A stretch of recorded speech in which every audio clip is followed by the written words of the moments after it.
gambaran yang seringkali juga mungkin oleh orang-orang muda dipegang, bahwa seringkali menganggap bahwa Allah itu kayak hanya sebagai seperti opa gitu ya, opa yang udah terlalu tua gitu dan tinggal di langit mungkin gitu ya.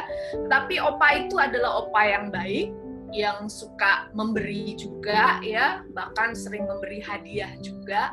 Nah, ini juga akan mempengaruhi kebenaran jati diri kita di dalam Kristus. Apakah Allah itu begitu tua sehingga Allah itu nggak punya fire seperti orang muda, dan apakah itu benar? Belum tentu juga. Tapi itu juga mungkin bisa mempengaruhi identitas kita di dalam Tuhan.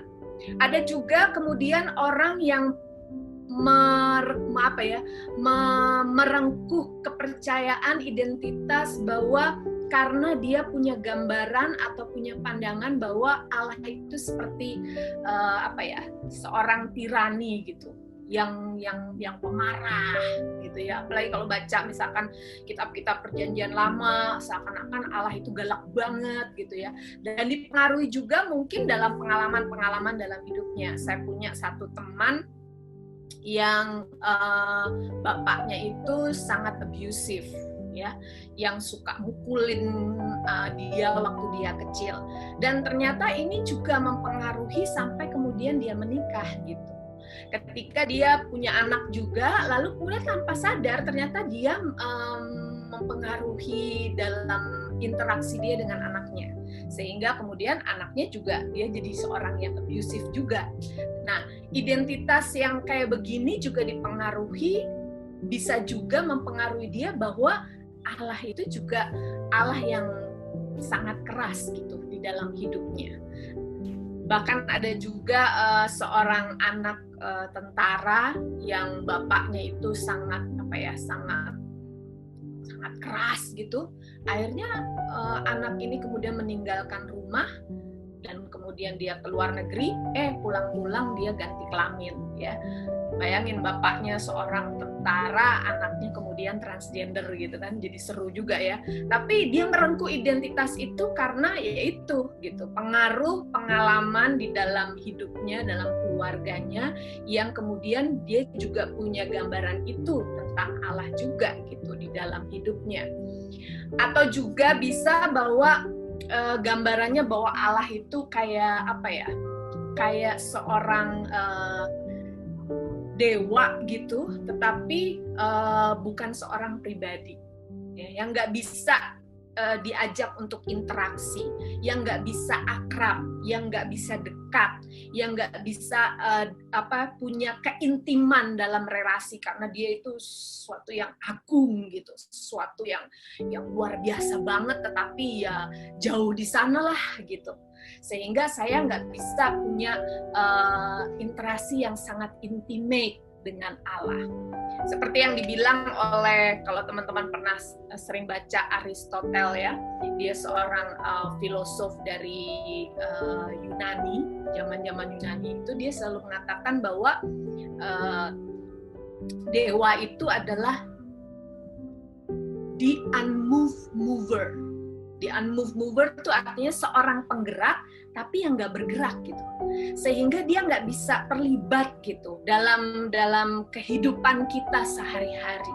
Dia nggak bisa terasa kehadirannya karena dia sesuatu yang sangat jauh, yang sangat luar biasa dan sangat dahsyat, tetapi ya ada di sana, dan dia bukan seorang yang pribadi yang saya bisa jadikan sahabat, yang bisa saya intim dengan dia.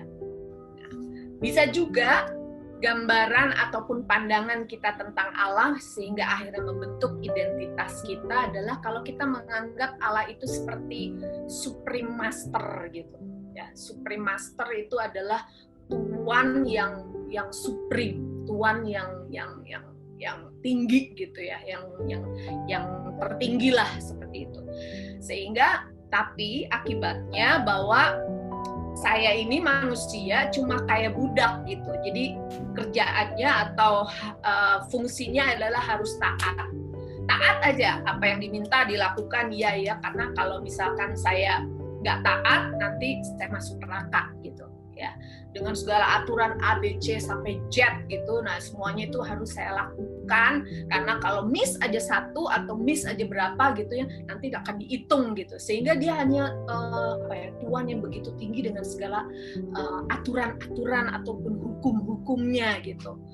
Tetapi kalau misalkan saya taat, saya dapat reward gitu. Nah seringkali kan pandangan yang seperti ini juga nanti akan menentukan identitas kita tuh ya, bahwa Allah itu diukur apakah saya taat nanti baru saya dapat reward, kalau misalkan enggak saya dapat punishment gitu, saya dapat hukuman.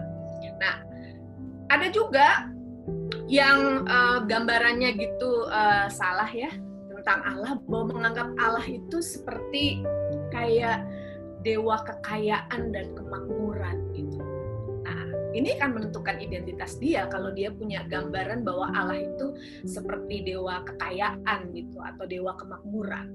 Karena nanti salah satu tanda bahwa dia itu berkenan kepada Allah, bahwa Allah itu ada di pihak dia dan bahwa dia itu ada di pihak Allah adalah kekayaan gitu, kemakmuran. Karena itu akan menentukan tuh identitas dia. Ketika dia nggak menjadi semakin kaya, berarti dia jauh dengan Tuhan, dia nggak punya relasi yang benar dengan Tuhan. Nah, gambaran seperti ini bisa kita membentuk kita dari mana aja, ya, dari sosmed bisa, dari pengalaman-pengalaman hidup kita bisa, dari relasi bisa, ataupun kultur-kultur dalam hidup kita.